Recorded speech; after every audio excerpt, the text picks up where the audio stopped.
کل میں نے ہمارے ایک مخلص ہیں، وہ اپنا نیا مکان بنا رہے ہیں، 3 مکان بنا رہے ہیں ان کی فیملی. میں نے انہیں ایک عمل بتایا، آج آپ کو ہی بتا دوں، طرفت عین پہ یاد آئی بات. ذرا یہ عمل غور سے سنیے گا، ہر اس شخص کے لیے جو نیا مکان چاہتا ہے، نیا مکان بنا چکا ہے، نئے مکان میں رہ رہا ہے یا نیا مکان بنائے گا. میں نے کہا آپ نے نیا مکان بنایا ہے، ان قریب شفٹ ہونے والے ہیں، منتقل ہونے والے ہیں، اس کا کوئی حل بھی کیا؟ کہ سب سے پہلے اس نئے مکان میں 3 نقصانات ہیں، اور آپ نے ایک بات اکثر سنی ہوگی، ہمیں گھر راس نہیں آیا، مکان شفٹ کیا، یہ حادثہ، یہ واقعات، جانی نقصان، مالی نقصان، پریشانیاں، مشکلات، مسائل، ہمیں لوگوں کی نظر کھا گئی، یا یہ فلاں فلاں، آپ نے سنا ہوگا. آج میں اس کا راز بتاتا ہوں، یہ ہمیشہ راز یاد رکھیے گا، اور میری یہ بات ضرور پھیلائیے گا، بتائیے گا، لوگوں کا نفع ہو جائے گا، بھلا ہو جائے گا. نیا مکان جب بھی بنتا ہے، اور جتنا خوبصورت ہوگا جنات کو بڑا پسند آ جاتا ہے.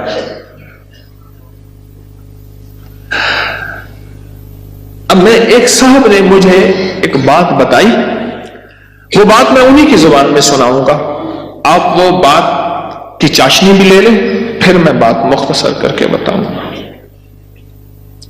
اما بالا کو قرآن پڑھیں دیے، یہاں تک سمجھ آئے گا؟ بچوں کو قرآن پڑھاتی تھی اما. تو ہم نے نیا مکان بنایا، اما نے یہ دکھا، اما کہندی ہے بانج حافظ کوئی درخت دی ساوی لکڑ بھانا، چمک بھانا، شاخ توڑ کے لیا تازہ. اما تازہ چاک لو کے اوپر چڑھ گئی، نیت دیمار پوے، خدا خراب کر رہے، گلو سڑو، میرا گھر تک نظر یہاں، نکلو ہی تم، نکلو. ارے اما ایسی دیواروں کو مار رہی، ایسے. ہم نے کہا یہ پتا تھا اما کے پاس جنات بھی پڑھتے ہیں، آتے بھی ہیں، اما جنات کا دم بھی کرتی ہے، ہدیے کھانے وغیرہ بہت آتے تھے ان کے گھر. میں نے بھی اما کو دیکھا ہوا تھا، وہ میری نانی اما کی بہن بنی ہوئی تھی، ایک دوسرے کو ہدیے دینے لینے کرنے. نانی اما کی طرف سے ہدیے تھوڑے جاتے تھے، ادھر سے زیادہ جاتے تھے کہ نانی اما کی جیب سے جاتے تھے، ادھر سے ہدیے آتے تھے تو اتنے ہوتے تھے کہ وہ تقسیم ہوتے تھے. تو کہ نانی اما، میری اما نے نا مار مور کے ہانپتی کانپتی اما آ گئی، کہہ رہے بس نکل گئی. اما کیا ہے؟ کہہ رہے نیا مکان بنایا، ان کو اچھا لگا، گزرے جا رہے تھے، اوپر جو سیڑھیوں کی بمٹی تھی وہاں جا کے انہوں نے اپنا ٹھکانہ لگا دیا، مٹی لینے پہ ہاں اپنی اپنا سامان لگا رہے تھے تو مجھے نظر آ گئے، نکال کے آئی ہوں. اچھا یہ ایک نہیں کئی واقعات ہیں. آپ کے گھر میں بہترین گھر بنا اور آپ کے گھر میں گندی کیچڑ کے 5-10 کتے، جو گرمیوں میں نا آپ نے دیکھا ہوگا نالیوں میں کتے بیٹھے ہوتے ہیں، بڑی ساری زبان نکال کے ہانپ رہے ہوتے ہیں، گندی نالی میں پانی گزر رہا ہوتا ہے تو ان کا جسم کچھ ٹھنڈا ہوتا ہے. وہ گندی نالی والا کتا جب اٹھ کے نا اپنے بدن کو چھاڑتا ہے تاکہ کیچڑ وغیرہ، آپ کے گھر میں کتوں کا ریوڑ گھس آئے گندے تو گھر میں کیچڑ ہوگی یا عطر کی بارش ہوگی؟ بدبو، غلاظت، نجاست، خباثت، یہی کچھ ہوگا اور کیا ہوگا. جس گھر میں شیاطین آ جائیں اور شیاطین کا پورا قافلہ آ جائے اور فیملی آ جائے جو کہ ہر بیت الخلاء میں ہوتی ہے، خبث اور خبائث، مذکر اور مؤنث، مائی اور جوان، ہر بیت الخلاء میں ہوتے ہیں. جاجو جتنا بیت الخلاء کو ٹائلیں لگا دے، لگژری بنا دے، ہمیں دھوکہ ڈال دیا اس ٹائلوں نے اور شیشے نے اور کموں نے. میرے کملی والے نے فرمایا ہر بیت الخلاء میں فیملی رہتی ہے. بھائی میاں بیوی ہوگی تو بچے ہوں گے نا، تو میں فیملی ایسے تو نہیں کہہ رہا. خبث اور تو سب سے پہلے تو جنات، شیاطین. دوسرا جو ہوتا ہے، جو روگ لگتا ہے، دوسرا جو روگ لگتا ہے وہ خص مزدوروں اور لیبر کا روگ لگتا ہے. غور سے سنیے گا. کتابوں میں لکھا ہے اپنے دھوئیں سے اپنے پڑوسی کو تکلیف نہ دو. اگر تم نے کوئی مسالہ دار چیزیں، اسپائسی چیزیں، لذیذ چیزیں بنائی ہیں اور تمہارے پڑوسی کو یہ قدرت حاصل نہیں تو اس کو تکلیف نہ دو. پانی شوربے میں زیادہ ڈال دو، کچھ اس کو دے دو. اور کتابوں میں یہاں تک لکھا ہے کہ پھلوں کے چیزوں کے چھلکوں سے پڑوسیوں کو تکلیف نہ دو. اگر کوئی اچھی اعلیٰ چیزیں کھائی ہیں تو اپنے پڑوسی کے گھر سے دور رکھو. اس بیچارے کو تکلیف ہوگی کہ مطلب میری جیب میں بھی ہوتا، میں بھی کھاتا. یہ جو غریب لیبر آتی ہے، لیبر تو غریب ہی ہوگی نا، مستری مزدور، ان کی نظر کھا جاتی ہے، ان کی نظر کھا جاتی.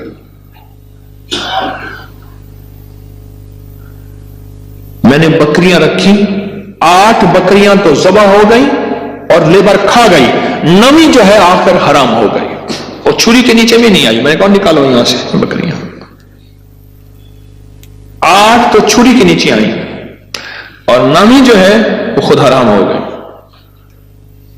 اور تیسری اور آخری چیز، یہ میں آپ کو کہتا نا گھر راس نہیں آیا، یہ میرے پاس بہت واقعات آتے ہیں. اس کی نظر ہوتی ہے، لیبر کی ہوتی ہے. اور بعض بندے ایسے ہوتے ہیں، اب تو سائنس ایول آئی اور بیڈ آئی پہ جاؤ، میرا لفظ لکھو سوشل میڈیا پہ، نیٹ پہ، پتہ نہیں کہاں، فیس بک پہ، ایول آئی، بیڈ آئی. اب تو پوری دنیا کی سائنس نظر بد پہ پاگل ہو چکی ہے. پہلے کہتے تھے یہ ان کی قصے کہانیاں ہیں.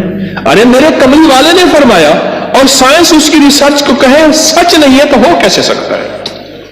ہو کیسے سکتا ہے؟ حضرت علی کرم اللہ وجہہ کے فرامین بہت زیادہ نظر بد پہ، حسنین کریمین کے فرمان بہت زیادہ، آل رسول اصحاب رسول کے فرمان بہت زیادہ، واقعات بہت زیادہ، تجربات بہت زیادہ. تیسری اور آخری چیز انہیں میں نے بتائی کہ بعض اوقات ہم اپنے رزق کے حلال سے کسی سے سامان لیتے ہیں اور اس کا رزق مشکوک ہوتا ہے، اس نے کاروبار مشکوک رزق سے کیا ہوا ہے، اس سے میٹیریل لے رہے. غور سے سمجھے گا، باریک نقطہ ہے. ہم نے اس سے جو میٹیریل دیا وہ رزق مشکوک ہے اس کا. اس کی دلیل میں دیتا ہوں آپ کو. میں ایک بات کہا کرتا ہوں، آپ نے شاید سنی ہوگی کہ اگر ہم محسوس کرتا ہوں، میں محسوس کرتا ہوں میرا رزق مشکوک ہے تو اس مشکوک رزق سے کبھی روزے نہ رکھنا. میں آپ کو اکثر عرض کرتا ہوں کسی ایسے بندے سے جس کا رزق طیب طاہر حلال ہے اس سے ادھار لے لے. ٹھیک ہے؟ اس سے ادھار لے کر جس کا رزق طیب طاہر حلال ہے اس سے روزے رکھ اور اپنے پیسوں میں سے وہ ادھار چکا دے. رزق کا اثر ہوتا ہے. ایک بزرگ کہتے ہیں میں نے دعوت کھائی 1 مہینے تک میرے جی میں آیا کہ میں کوئی گناہ بدکاری کروں، صرف ایک دعوت کھائی تھی. واقعات یہ 3 عوامل ہیں، 3 فیکٹرز ہیں بڑے جو گھر کے اندر کہتے ہیں کہ گھر راس نہیں آیا. اس کا حل کرنا ہے صدقات، خیرات، اعمال، تسبیحات اور ذکر کے ذریعے. اس کا حل کرنا ہے صدقات، خیرات، اعمال، ذکر اور تسبیحات. اس کا حل کرنا ہے. اب یہ سنتے جائیے، غور سے سنیے گا، توجہ سے. نئے گھر میں جب بھی داخل ہوں، سب سے پہلے تو یہ سوچیں کہ میں گھر کس رزق سے بنا رہا. یاد رکھیے گا مشکوک رزق، یا آپ نے ایسا موضوع چھیڑ دیا کہ اس موضوع کو مجھے کچھ بتانا پڑے گا. سب سے پہلے تو یہ ذہن نشین رکھیے گا، رزق مشکوک کبھی زندگی اور نسلوں میں چین سکون نہیں دے سکتا، کبھی نہیں دے سکتا۔ وہ کیسے ہوگا؟ اس کے میرے پاس واقعات ہی واقعات۔ میں ایک چھوٹا سا صرف واقعہ سناتا ہوں، میں نے کئی واقعے دیکھے۔ پتا چلا کہ بیٹا فوت ہو گیا خودکشی میں، گرمی تھی، گھر تھا بڑا سارا، یعنی ادھر بھی گھر کے لان تھا، باغیچہ تھا، ادھر بھی باغیچہ تھا، بڑا بہترین گھر بنا ہوا تھا۔ اس وقت محسوس ہو رہا تھا یہ گھر کو بنے 35-40 سال ہو گئے۔ چارپائی جو پڑی تھی تو ہمارے ہوتے ہوئے دھوپ آ گئی، تو چارپائی کو میں نے گھسیٹا اور ایک بیل تھی بڑی خوبصورت، اس کے نیچے لے گئے۔ ایسی وہ بندہ رو رہا تھا، وہ اپنے علاقے کا مجسٹریٹ تھا، میں نے اس کی مجسٹریٹی دیکھی ہے۔ بٹھے والے کو حکم تھا کہ اتنی اینٹیں پہنچانی ہے ورنہ بٹھا کسی شکایت کی وجہ سے سیل ہو جائے گا۔ سیمنٹ والے کے ذمے تھے کہ اتنی سیمنٹ کی بوریاں پہنچانی ہے ورنہ تو 2 نمبر سیمنٹ بیچ رہا، تجھ پہ آبجیکشن لگ جائے گا۔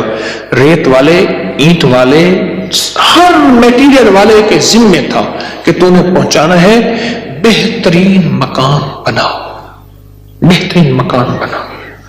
اس گھر میں رہا اور کبھی سکھ کا سانس نہ لے سکا۔ بیوی مر گئی، بیٹا اڑ گیا کہ میں نے ماں کو گھر میں دفن کرنا ہے۔ جو گھر کے پچھلی طرف کا باغیچہ تھا وہاں ماں کی قبر تھی، اور خودکشی مر کے کہنے لگا مجھے ماں کے قدموں میں دفن کرنا ہے۔ 2 قبریں گھر میں بنی ہوئی تھی، بیٹھا ہوا تھا، ریٹائر، مر گیا اور پھر اس کا کوئی وارث نہیں تھا۔ وہاں پتہ چلا اس شہر میں کہ ہمارے مرشد آئے ہیں، کچھ لوگوں کو بھاگ آئے، ایک بابا آیا ریٹائر، تو میں نے کہا بابا جی مرشد بس میرے گھر چلے، دعا کر دیں، کھانا کھا لیں۔ میں نے کہا کس لیے؟ میری دعائیں ہوں گی؟ میں نے کہا ایک چیز پہ دعا دوں گا کہ اس بابے کی آپ نے خدمت کرنی ہے، تو خود بھی بابا ہے، اس کی خدمت کرنی ہے، اور اس بابے کی موت تک وہ بزرگ بابا وہ بھی زندہ ہے، اس کی خدمت کرتا رہا اور وہ دعائیں دیتا رہا۔ میرے اپنے چھوڑ گئے کہ حکیم صاحب تو آیا اور کسی کو خدمت پہ چھوڑ گیا کہ میری چارپائی دھوپ پہ پڑی ہوتی تھی، میرے اندر سکت ہی ختم ہو گئی۔ ایک بڑھاپے نے مارا، دوسرا غموں نے مارا۔ بڑا لمبا واقعہ ہے۔ سب سے پہلے رزق کے حلال نسلوں کے لیے راحت ہے، اور دوسری چیز ہمارے ایک جاننے والے ہیں، ان کی زندگی میں مسائل ہی مسائل ہیں، مشکلات ہیں، غم ہی غم ہیں۔ اس غم کو وجہ الیکٹریشین آیا، تھوڑا سا کام کیا، اس کا ہاں تجھے پیسے دوں گا، بجلی والے کا، پلمبری والے کا، مرمت والے کا، کوئی کام ہے، دھوبی کا، فلاں کا فلاں، اس نے کہا پیسے دوں گا، اور اگر اس نے پیسوں کا اصرار کیا تو اس کو دھمکایا، ڈرایا۔ چھوٹے چھوٹے لوگوں کے پیسے کھاتا گیا، نسلوں میں غربت، تنگ دستی نے گھیر لیا۔ اب مجھ سے اعمال پوچھتے ہیں، اور رزق وہ ہوا جو کالا ہوا، دھن کالا ہوا، اور جس میں غریبوں کی آہیں ہوئی، تو وہ کتنے اعمال کر کے اس گھر میں کیسے سکون پائے گا؟ مجھے بتا تو صحیح۔ اس کی مثال پتہ کیا ہے؟ خنزیر کو بڑے خوش و خضوع سے لٹا کے کہتا ہے بسم اللہ اللہ اکبر، تو خنزیر حلال ہو جائے گا۔ کتے کو لٹا کے تو کہیں بسم اللہ اللہ اکبر، چھری بھی تیز ہو، قبلہ رخ بھی ہو، باوضو بھی ہو، اور تکبیر بھی پوری پڑھ، تو کتا حلال ہو جائے گا؟ خنزیر حلال ہو جائے گا؟ نہیں ہوگا۔ کوئی بات نہیں، گھر چھوٹا ہے، کوئی حرج نہیں۔ ان چیزوں کے خیال کر کے اب عمل بتا رہا ہوں۔ گھر میں 81 دفعہ سورت یاسین، جب نئے گھر میں داخل ہوں 81 دفعہ سورت یاسین مل کے بیٹھ کے خود پڑھیں، کرائے کے بندے جمع نہ کریں۔ 81 دفعہ سورت یاسین، اول آخر 7 بار درود پاک، ہر دفعہ بسم اللہ الرحمن الرحیم مل کے پڑھ لیں۔ ایک دوسرا، ہر کونے میں 11 دفعہ آیت الکرسی مل کے پڑھ لے، کوئی اس کونے میں گھر کا بندہ پڑھ لے، کوئی اس کونے میں، گھر کے چاروں کونے میں 11 دفعہ آیت الکرسی، اور ایک دفعہ گھر کے درمیان میں 11 دفعہ آیت الکرسی 2، اور گھر کے چاروں کونوں میں 3 دفعہ اذان، 3 دفعہ اذان۔ یہ جو اذان ہم نماز کے لیے کہتے ہیں، پڑھتے ہیں، ایک ہے اذان پڑھنا، ایک ہے اذان دینا۔ اذان دینے کے لیے انگلیوں میں انگلیاں ٹھوسنی پڑتی ہیں، قبلہ رخ بھی ہے، مسجد ہے، منبر ہے یا چبوترا ہے، نہیں، اذان پڑھنا وظیفے کی شکل میں ہے۔ تو 3 دفعہ اذان چاروں کونوں میں، کتنا ہو گیا یہ؟ 3 عمل ہو گئے، میں نے 5 عمل بتانے ہیں۔ اور چوتھا یہ ہے کہ وہاں جا کے 1 دن، 3 دن، 7 دن یا 11 دن، 1 دن، 3 دن، 7 دن یا 11 دن اتنا پکائیں کہ لوگوں کو کھلائیں، اور خاص طور پہ ان لوگوں کو جن کو اتنا اچھا کوئی نہیں کھلاتا۔ کتنے عمل ہو گئے؟ 4۔ اور آخری عمل یہ ہے کہ گھر کو مہمان کی نیت سے بنانا ہے۔ شیخ الحدیث رحمۃ اللہ علیہ نے پوچھا، ماشاءاللہ بڑا اچھا گھر بنا ہے، کس نیت سے؟ حضرت بچے بڑے ہو گئے، گھر کی ضروریات بھی ہیں سارا۔ فرمایا تو بڑا چھوٹا بیپاری نکلا، تو دلی کا پنجابی سوداگران کا تاجر تھا، اس نے گھر بنایا، حضرت کو بلایا تو انہوں نے چھوٹا گھر بنایا۔ ارے تو یہ نیت کر لے کہ یہ میں گھر مہمانوں کی نیت سے بنا رہا، اور مہمان آئیں گے ان کو کھلاؤں گا، پلاؤں گا، ان کو بٹھاؤں گا، بس۔ اور پھر فرمایا دیکھو جیسے کوئی بندہ روشن دان رکھے، اور کیوں رکھا؟ روشنی کے لیے، ہوا کے لیے؟ ارے نہیں، اس نیت سے رکھ کے اذان کی آواز آئے گی، جب تک روشن دان رہے گا تیرے لیے ثواب نیکیاں لکھی رہیں گی۔ پھر اگلی بات جو فرمائی وہ بڑی باریک بات ہے، حساس بات ہے، وہ سن لینا۔ فرمایا بدترین پیسہ وہ ہے جو میٹیریل اور بلڈنگ میں خرچ ہو۔ جب تو مہمان کی نیت کر لے گا وہ تیرا پیسہ بہترین بن جائے گا۔ سمجھ گئے نقطہ داری؟ اب وہ تیرا پیسہ بہترین بن جائے گا۔